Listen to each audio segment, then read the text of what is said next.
So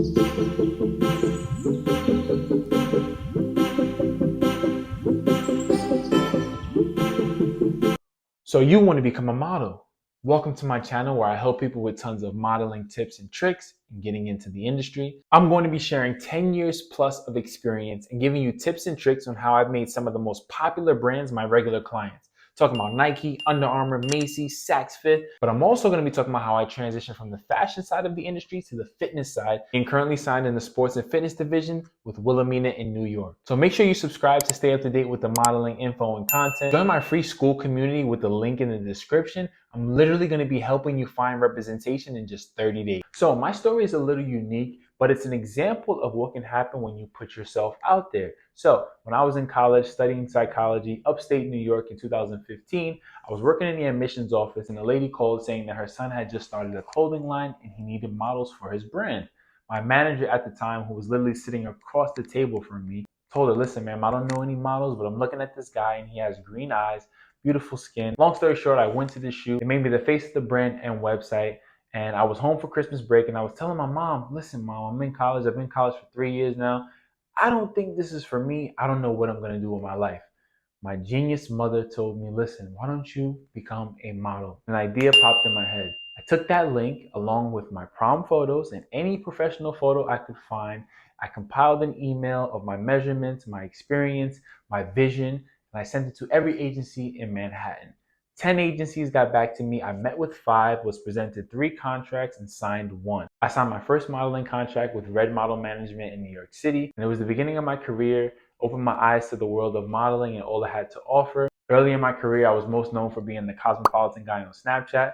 Research that on your own time. But that was pretty much the launch of my career and for me transitioning in from fashion to now fitness today. So let's dive right into it. Maybe you've dreamt of seeing yourself on the cover of a magazine or strutting down the runway. So I know there's a lot of excitement and everyone wants to model. When you get into the modeling industry, it's important to understand that it's no longer about you, right? Yes, you're the face and yes, you look good, you have the body or whatever it takes, but it's more about the clothing or the product. And a great model is someone who can bring life to that clothing or product. So Webster Dictionary has the definition of modeling as a profession that showcases fashion, products, or ideas through visual representation. So what does that mean? It's not about you. It's about the product, the idea that the designer has, but you're just there to pretty much make it look good. So obviously the modeling world is very diverse. There's so many different types of modeling nowadays. So it's important that you find your niche. One of the most popular and probably the most famous types of modeling is fashion modeling. You can associate this with runway modeling as well. And runway models will walk down the runway during fashion shows to showcase a new launch for the season or to showcase a new product. Fashion modeling is very high end. These are individuals that are pretty much all the same size. Because of my size, I was way too big. They usually want the models to be much more petite because they're all going to be the same size, pretty much like mannequins and how they display on the similar size. I feel like runway modeling and fashion modeling is a little overrated because you don't make much unless you book a campaign. Runway models make a couple $100s per show. It's cool to say I've been in a show and I got to walk, but that's pretty much it. Then you have editorial modeling for commercial models, which pretty much goes into a magazine or into like an article. I have done a lot of stuff for a Men's Health and Men's Fitness magazine. And I'll be honest, editorial modeling doesn't pay much. It pays a couple $100s here and there, but you get to say, hey, I'm in a magazine. Then you have fitness modeling, which I'm currently doing now, signed with Wilhelmina. Fitness modeling is my favorite. With fitness modeling, you have individuals who are in great shape, who can showcase fitness clothing, fitness workouts, supplements, people who usually have a sport background, dancing background. A lot of professional athletes on my board here in New York City. Print modeling is probably the most rewarding out of all of the types of modeling. This is in magazines, catalogs, flyers, in-store signage. And let me tell you, it feels amazing when you see yourself in store or someone sends you a picture of yourself. There's no better feeling than that. You might have seen some of my stuff in store at Party City, Spencer's, Adidas. And I always try to catch it so that I can possibly get the signage myself, but I love print modeling and it's definitely very rewarding. Then you have commercial modeling, or what's known as e-com. It's one of my favorites. This is for commercial media, social media, television, online. I've done lots of e-com work for Amazon, Under Armour. It's pretty much just a static vibe, front, side, back. You may have seen it when you've gone shopping online. The models aren't posing, it's super still. And I love it because when I get to a shoot and I know I'm doing an e-com job, I know it's gonna be super quick because I know what the photographers and client like. I will say that e-com can be pretty tedious. I have put on 100 to 150 outfits in one day with e-com. So depending on the shoot, you might be looking at either a half a day if you work quick or a full day depending on how many outfits they have. Kids modeling, both of my kids are signed. My son has been signed since he was 3 years old and he's now 6. And my daughter has been signed since she was 6 months old and she's now 9 months old. So kids modeling is pretty cool, but the industry, you have to be very careful. There's lots of people trying to solicit people into modeling and solicit kids into modeling. Listen, if anyone tells you you need to pay up front for anything, it's a scam and run as fast as you can. Now, there are agencies that will help you build a portfolio and they'll tell you to pay for the shoot search, but you should never have to pay up front, and most agencies will only take a commission out of what you earn. Those are just a few types of modeling. There's obviously much more like plus size lingerie. Comment below if you want me to go into more in the next video. Let me give you some realities of the industry. Beyond looks, obviously aesthetics play a part, but you need to be versatile, you need to be confident, and you need to have adaptability. I was just a light-skinned dude with waves, so a lot of people looked like me. When I signed with Wilhelmina, I grew my hair out, I got dreads, and it made me stand out much more. Yes, you may want to be a model, but understand that this takes a lot of hard work and consistency. You're going to be going to a lot of casting calls, a lot of auditions. You're going to have to put yourself out there a lot. So now is a good time to probably establish a good presence on social media.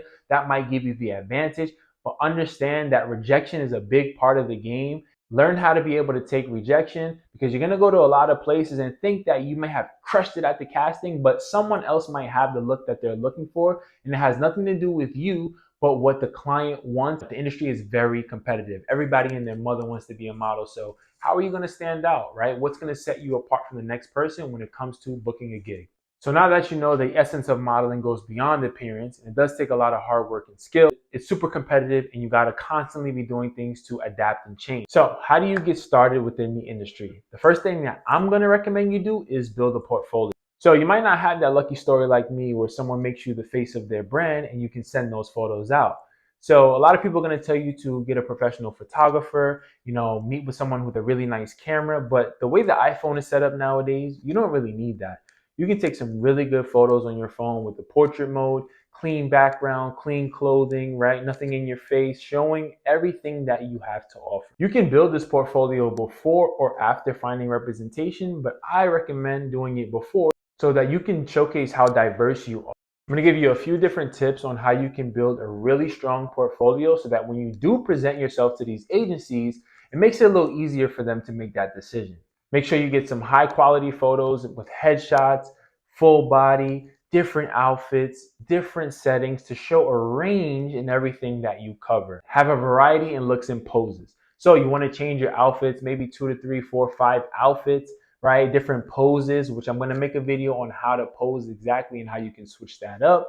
Different moods, right? Maybe show some happy, show some smiles. Then you want to show a more serious, cooler vibe. And then if you can, switch up the hairstyle. So for me, I got my bun up in this video, but sometimes I might wear it down, right? Sometimes I might wear it back in a ponytail. So if you can, always showcase your hairstyles, because it gives you the advantage over someone who isn't able to do so. Make sure you include some full body shots and headshots, right, to show a mix of both. You don't want to just submit all headshots or all full body shots. Have a range in facial expression. Maybe you have some smiling where you're laughing. Maybe you have some more serious. You're throwing that blue steel. If you don't know what blue steel is, you got to Google that, especially if you're trying to become a model. But this is going to show your versatility. Here are 5 shots that I recommend you add in your portfolio, either before or after getting representation. Number 1 is your headshot. This is a close-up with a genuine smile or a serious look, but this is your money maker here, so make sure you smash it and make sure you get a solid headshot. Number 2, a runway walk. This is an action shot like you're walking down the runway or mid-stride. You want to look at the camera and you want this to be intense and powerful. Number 3, a profile shot or a 3/4 shot. This is going to showcase all of your features, all of your angles, and everything else that you bring to the camera. Number 4, a swimsuit shot or body shot. This is going to showcase your physique. You're trying to get into fitness modeling. This should be your strong point. This should be the highlight of your portfolio. So make sure you're in phenomenal shape and make sure that you look the part. Number 5, a print ad. This is a mock of a print ad where you're posing with the product, right? And this is so powerful because you can actually bring the product to life if you do this correctly. And last but certainly not least, a black and white photo. This can be in headshot, but it doesn't necessarily need to be one. This is strong, this is dramatic, and this brings some character to your portfolio. So now that you got your portfolio all set up, you're all ready to rock and roll, it's time to research some agencies.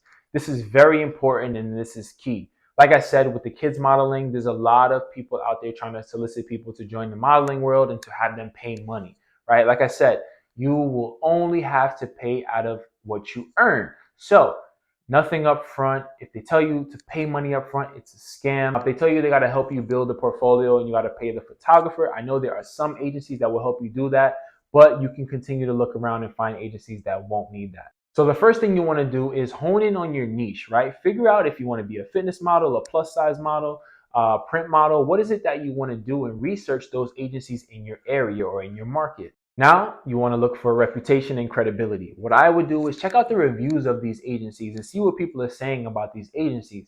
Then maybe take a look at their board, find some of the models on their board, reach out and ask them about their experience. How do they like it? How's the compensation, right? Do they pay on time? How do they treat you? How long have you been there? These are some great questions to ask current models on that board. Personal gut feeling. You know, if you're talking to an agent or a manager and it just doesn't feel right, you got to go with that gut feeling. And lastly, this is a bonus tip. This is what I did.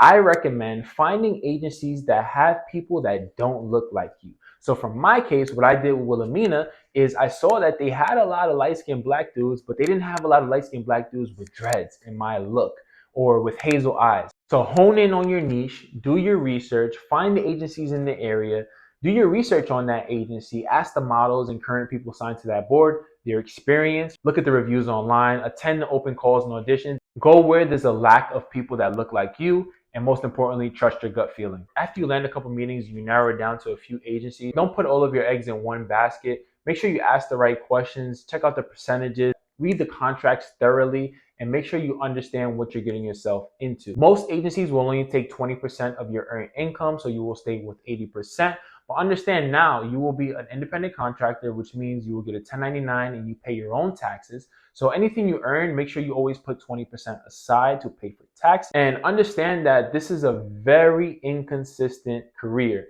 So you're not going to be working every single day. You might get 1 or 2 jobs a month. So I would recommend to start this as something on the side. And as you advance your career, you can go full time. So you built your portfolio, you found your representation, and now it's time to get to work. So you most likely now have a mother agent. A mother agent is the person that represents you solely in that market, and you cannot be signed or represented by anyone else. Now, let's say I'm in New York City, I'm signed in New York City. Wilhelmina is my mother agent, and now I can branch out and get signed in other markets. So I can have an agency in Miami, which I'm also signed to Wilhelmina, but I can also have an agency in Seattle and France. Continue to put yourself out there and restart the process that we just went over and reach out and apply to other agencies in other markets so that you can get represented elsewhere. So now you're off to your first casting and audition, or maybe even your first photo shoot. Here's what you bring to your first casting and audition and the expectations. Now, your agent might send you an email letting you know that there's a casting from this time to this time. You want to get there early, but you don't want to be too early and you don't want to be too late. So I like to get there in the middle of the times just to be safe. Understand sometimes castings and auditions do take a long time, so plan accordingly. Be professional. Make sure you're observant of the models that are already there. See how they move. Ask questions, network.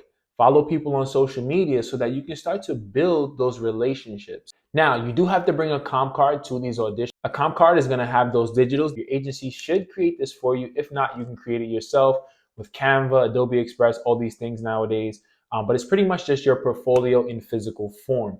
Now, it will have your headshot, that strong headshot we went over, and it will have your measurements and maybe 2 or 3 more photos. If you don't have your comp card or you forget your comp card, bring an iPad with your portfolio on the screen so that the client can briefly go through it as you're auditioning. Now, you might try on the clothing at the casting, or you might not. They might just take photos and that's it. They may ask you to walk, but if it's not a runway casting, you most likely won't have to walk.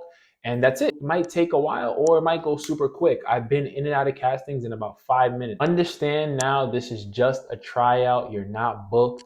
So have no expectations. Your agent may say you have a callback, which means you have to come back in and audition again. There might be 2 or 3, 4, 5 callbacks before you actually get the job. So eliminate the expectations, eliminate the fact that you may get the job. Continue to put yourself out there, right? The more you put yourself out there, the more you increase your chances of getting booked. At this point, listen, when you book that job and you book that shoot, it's pretty much super easy from there. You don't have to have it all figured out. You don't have to be the best poser in the game.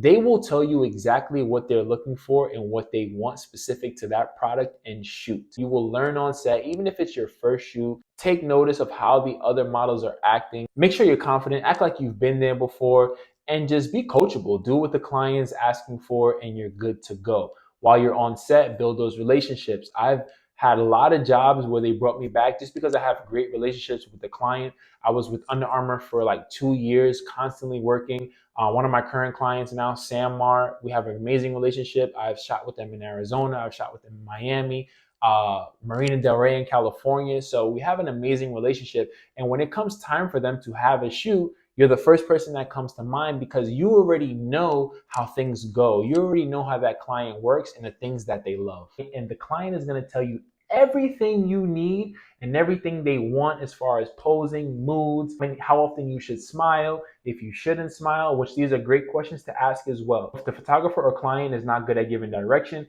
make sure you ask questions to see what it is that they want and you're not just assuming based off of what you know. But other than that, it's super simple. You're gonna have an amazing job. If you take advantage of everything you learned on this video, you're gonna absolutely crush it. Always collaborate with different photographers looking to build their portfolio so that you can add to your book. I know agents love that. So if you found this video helpful, like, comment, subscribe. It's the best way for me to grow this channel and to continue to push out these modeling tips to help those like yourself ready to get in the industry. Also, I have a free online community where I'm helping people find representation in just 30 days. Comment model below so I can plug you into that. You can also find the link in the description. I'll attach it. I'll attach my portfolio in the description so you can get an idea of a strong portfolio with some experience, some range, some versatility. But let's go and crush it. See you in the magazines. I'll see you on the big screen. But most importantly, have fun while you're doing so and strut your stuff to success.